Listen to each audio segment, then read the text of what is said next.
تو آپ مجھ سے ہی کیوں کلمہ پڑھنا چاہتی ہیں؟ اس وقت کیوں نہیں پڑھا؟ یعنی اسلام پر آپ بالکل مطمئن ہیں، یہاں تک کی جو جرنی ہے وہ تھوڑا سا بتائیے۔ قرآن کی وہ کون سی آیت ہے جس نے آپ کو انسپائر کیا سب سے زیادہ؟ آپ اگر اسلام قبول کر لیں گی تو کیا آپ کی فیملی آپ کو ایکسپٹ کرے گی؟ ایز این ایتھیسٹ تو آپ کو ایکسپٹ کیا، ایز اے مسلم آپ کو ایکسپٹ کرے گی؟ نہیں کرے گی۔ اچھا، میں گواہی دیتی ہوں میں گواہی دیتی ہوں کہ اللہ کے سوا کہ اللہ کے سوا کوئی معبود نہیں ہے، کوئی معبود نہیں ہے، اور میں گواہی دیتی ہوں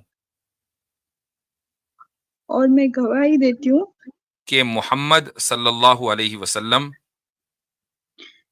کہ محمد صلی اللہ علیہ وسلم اللہ کے رسول اور اس کے بندے ہیں۔ اللہ کے رسول اور ان کے بندے ہیں۔ اچھا جی، آگے چلیں۔ ڈیپ حضرت تھنکر جی حضرت جی ایک سوری بیک اسٹیج میں ایک ڈاؤٹ فل گرل نام سے ہیں، تو مجھے شروع میں کسی نے بتایا تھا اسٹریم پہ کہ لے لیں، یہ اسلام قبول کرنا چاہتی ہیں۔ آئی ڈونٹ نو، اسلام قبول کرنا چاہتی، ڈاؤٹ فل نام رکھا ہے انہوں نے جی۔ ہیلو جی بھائی، جی سر، میں وہ سنڈے کے دن سے ویٹ کر رہی تھی آپ کا۔ اچھا، عامر بھائی بتائیں مجھے۔ جی، میں اسلام قبول کرنا چاہتی ہوں، کلمہ پڑھنے آئی ہوں جی آپ کے پاس۔ اچھا، تو غالباً مجھے عامر بھائی کا میسج آیا تھا، اور اس وقت میں ہاں مصروف جی، تھا، میں اسٹریم پر نہیں آ سکتا تھا، شاید وہ آپ ہی کے تعلق سے ہوگا۔ تو آپ مجھ سے ہی کیوں کلمہ پڑھنا چاہتی ہیں؟ اس وقت کیوں نہیں پڑھا؟ ایسی کوئی بات نہیں ہے، میں بس چاہتی ہوں آپ سے پڑھنا اس لیے۔ ٹھیک ہے۔ اچھا، اسلام آپ نے یعنی اسلام پر آپ بالکل مطمئن ہیں، یہاں تک کی جو جرنی ہے وہ تھوڑا سا بتائیے۔ جی، میرے گھر والے پورا بہت ریلیجیس ہے۔ پھر میں پہلے ناستک ہی تھی، مطلب ہندی ریلیجن کے اوپر میں کچھ مانتی نہیں تھی۔ میں سوچتی تھی اتنے بھگوان کیسے ہو سکتے ہیں، اتنے مورتیاں۔ پھر بھگوان تو مطلب میں یہ بلیو کرتی تھی کہ کوئی ایک سپریم پاور ہے جو کہ پورا دنیا بنایا ہے، یہ بس یہ بلیو کرتی تھی۔ لیکن میری ممی پاپا پوجا کرتے تھے اتنے سارے مورتیاں سب، میں سوچتی تھی اس میں سے صحیح کون ہے۔ تو پھر میں ہندو اسکرپچر سب پڑھی، پھر بائبلس بھی پڑھی سب۔ ہندو اسکرپچرس میں ویداس میں مجھے کچھ ٹھیک نہیں لگا، گڑبڑ لگا سب۔ پھر بائبل بھی پڑھی، وہ بھی جیسس کو گاڈ ہی مانتے تھے، تو پھر میں گاڈ کا جو ڈیفینیشن ہے وہ تو میچ نہیں کیا۔ پھر اسلام کے بارے میں پڑھی، قرآن میں پڑھی، پھر میں انسپائر ہوئی، تو پھر میں کلمہ پڑھنا چاہتی ہوں۔ ٹھیک، قرآن کی وہ کون سی آیت ہے جس نے آپ کو انسپائر کیا سب سے زیادہ؟ پورا جو میں آئی تھی عامر بھائی کے اسٹریم میں، وہ ایک بھیا تھے جو ایک سیریز مجھے بتائے تھے، جو عمر رضی اللہ عنہ کے، اوکے، تو ان جی ان کا سیریز دیکھ کے ہی میں بہت انسپائر ہوئی۔